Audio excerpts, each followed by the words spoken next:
I know it's been a while. Just that recently, it, it's been interesting to say the least. But while, a few years ago, I talked about Steven Crowder and how refreshing it was to finally have to somebody to stand up to the left and basically react to them the same way that they react to conservatives, Christian conservatives. So I applauded that. I loved that for a very long time. And apparently, he started this movement for more conservative media, within the independent media regime. And as great as as great as it was, it's like absolute power corrupts absolutely now. And there's certain people that I would have never heard of, without having first, met Steven Crowder. And the whole mug club thing was genius, and I love his jokes and everything like that. But he's starting to burn a lot of bridges. Apparently, David Landau, who was his co-host for a while, cut ties with him.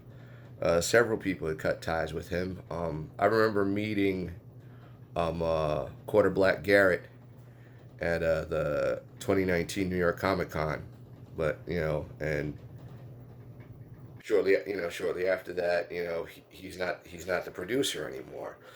Not Gay Jared, he's not producer anymore. Too Cute Maddie, gone. Several regulars that he used to have on the show just stopped coming, and these are people that I would have never heard of, without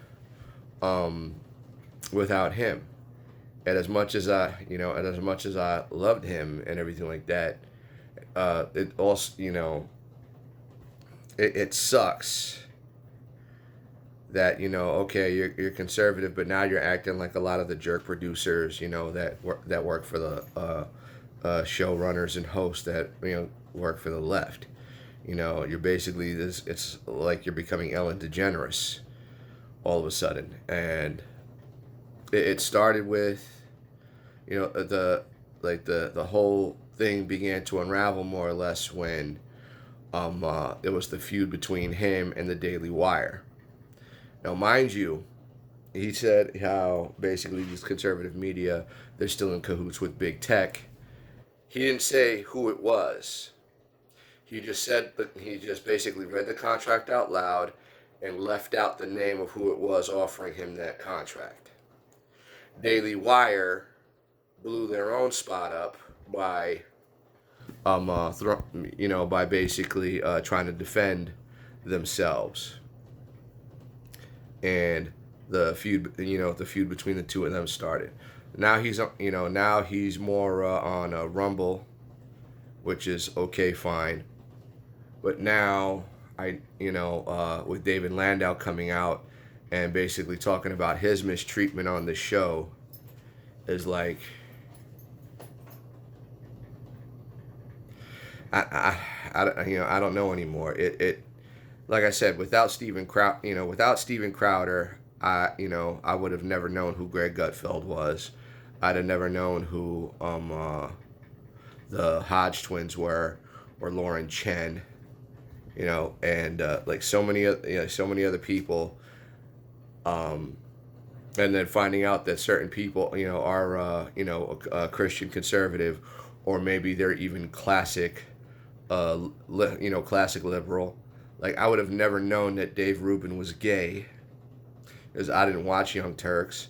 I would have never known that he was gay and a classical liberal, but then at the same time stands for certain conservative Christian values. I'd have never known that, without Steven Crowder. And a lot of these outlets owe a lot to Steven Crowder for putting them on the map, or basically giving them a genuine base to, start something with.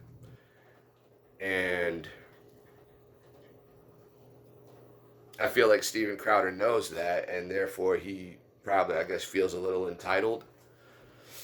But that's not necessarily the best way to handle things. I could be wrong, but it just seems like it's happening far too often right now. Like too many people are walking away from him. Too many people are, um, so that there's got to be something there at this point, and it's sad to see, like oh how the mighty have fallen. I'm done talking. You guys have a good night.